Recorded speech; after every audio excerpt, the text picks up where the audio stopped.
Morning everyone. आज हम आप लोगों को समय चक्र के बारे में बताएंगे।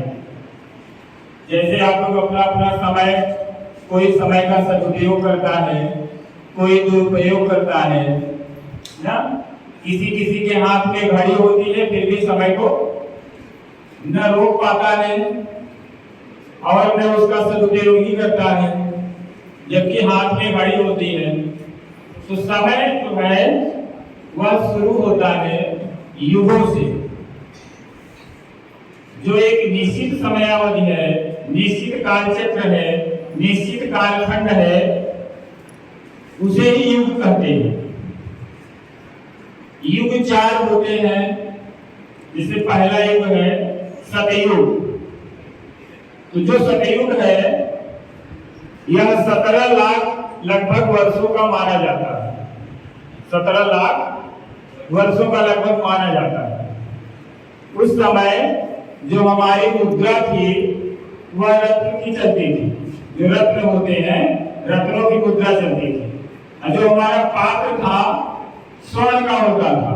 जो बर्तन है जिसमें हम आप खाना खाते हैं, पात्र हमारा सोने का होता था, स्वर्ण का होता था। उसके बाद दूसरा युग आया त्रेता युग। तो त्रेता युग लगभग 12 लाख वर्षों का माना जाता है। 12,96,000 लगभग वर्षों का माना जाता है। तो उस समय की जो मुद्रा थी वह स्वर्ण की थी। जो हमारा पात्र था वो चांदी का होता था। चांदी के बर्तनों में लोग खाना खाते थे और जो लेन देन करते थे, विनिमय करते थे, वो काहे का करते थे? सोने की मुद्राओं का। उसके बाद तीसरा युग जो हमारा आता है द्वापर युग। तो द्वापर युग लगभग 8 लाख वर्षों का माना जाता है। इस युग में जो मुद्रा होती थी वह चांदी की हुआ करती थी। जो बर्तन होता था, जो पात्र होता था, वो तांबे का हुआ करता था। उसके बाद अगला युग आता है कलियुग, जिसमें हम सब अभी देखिए निवास कर रहे हैं, विचरण कर रहे हैं। तो कलियुग में जो हमारा मुद्रा हुई वह लोहे का हुआ और जो हमारा पात्र हुआ, जो पात्र होता है वो मिट्टी का होता है। बल्कि मिट्टी की जगह अभी थर्माकोल, प्लास्टिक, तमाम तरह के जो कागजों के भी बर्तन आ रहे हैं ना, तो हम इसका उपयोग करते हैं। इसके बाद इसमें वर्ष होता है। जो वर्ष होता है, वर्ष में ही महीने होते हैं।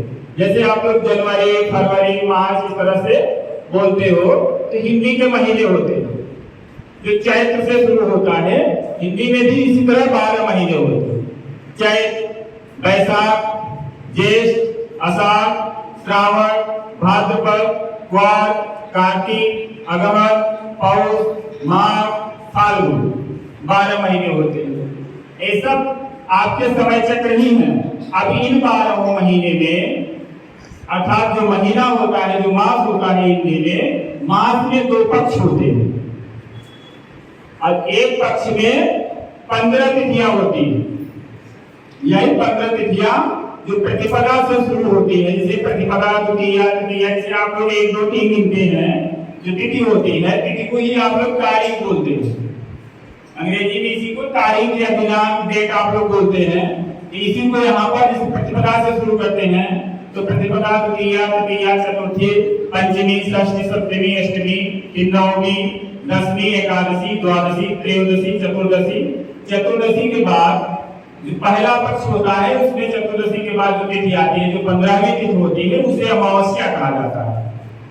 अमावस्या वाले रात में आकाश में जो चंद्रमा होता है पूर्णतः दिखाई नहीं देता, अर्थात अंधेरा होता है। जैसे आप लोग काल रात्रि भी बोल सकते हैं। इसके बाद जो दूसरा पक्ष आता है शुक्ल पक्ष होता है। पहला पक्ष जो है कृष्ण पक्ष। कृष्ण पक्ष में जो 15वीं तिथि होगी, 15वीं तिथि को अमावस्या बोलते हैं। और जो दूसरा पक्ष होगा, शुक्ल पक्ष का होगा, उसमें जो 15वीं तिथि होगी उसे पूर्णिमा बोला जाता है या पूर्णमासी भी लोग बोलते हैं।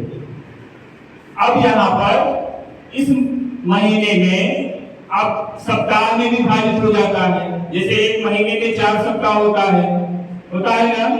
अभी 4 सप्ताह में, फिर एक सप्ताह में 7 दिन होते हैं, जिसे आप सोमवार से शुरू करते हैं, कहते हैं ना, रविवार में जाके समाप्त हो जाता है।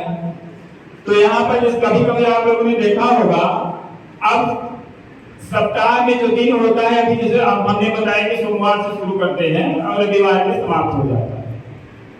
अब इसी एक दिन में हम आप क्या करते हैं, 12 घंटा 24 घंटा अपने अपने, जैसे अभी देखिए रेलवे का टाइम कुछ होता है, हमारा आपका टाइम 12 घंटे मानते हैं, हम आप मानते हैं ना।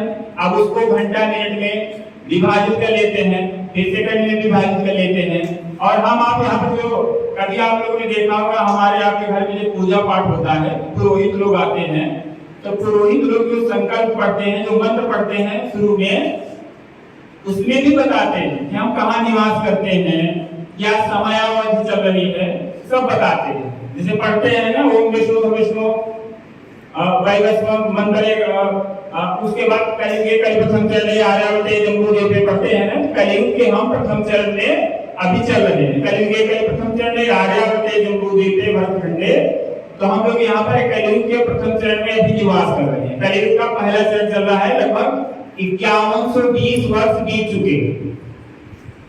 तो इसलिए जो हम लोग कलियुग के प्रथम चरण में निवास करते हैं और जिस द्वीप पर रहते हैं, जिस जो धरातल पर रहते हैं, इस खंड का नाम है जम्बू द्वीप। और यही जम्बू द्वीप में हम लोग निवास करते हैं। फिर इसका भी विभाजन हुआ, छोटे क्रम में आते हैं तो भारत देश में निवास करते हैं। भरतखंड भूमि है, भरतखंड भूमि में हम निवास करते हैं, ठीक है।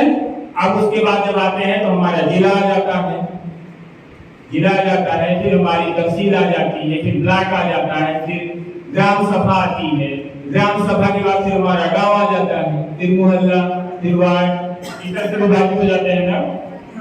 तो आप लोग अभी आप समझे युग के बारे में। फिर युग के बाद आपने क्या समझा, महीनों के बारे में, हिंदी मासों के बारे में, सप्ताह के बारे में। तो अभी आप बताइए कि सतयुग में कौन सी मुद्रा चलती थी? आप बताइए, कौन बताएगा? सतयुग में कौन सी मुद्रा चलती थी, बताइए? रत्न की। कौन बताएगा कि द्वापर युग में कौन सा पात्र, किस धातु के पात्र का उपयोग किया जाता था? बोलिए, कौन सा? तांबा। और कलियुग में किस पात्र का उपयोग किया जाता है? फाइबर या मिट्टी के बर्तन आज का उपयोग किया जाता है ना। चलिए, धन्यवाद।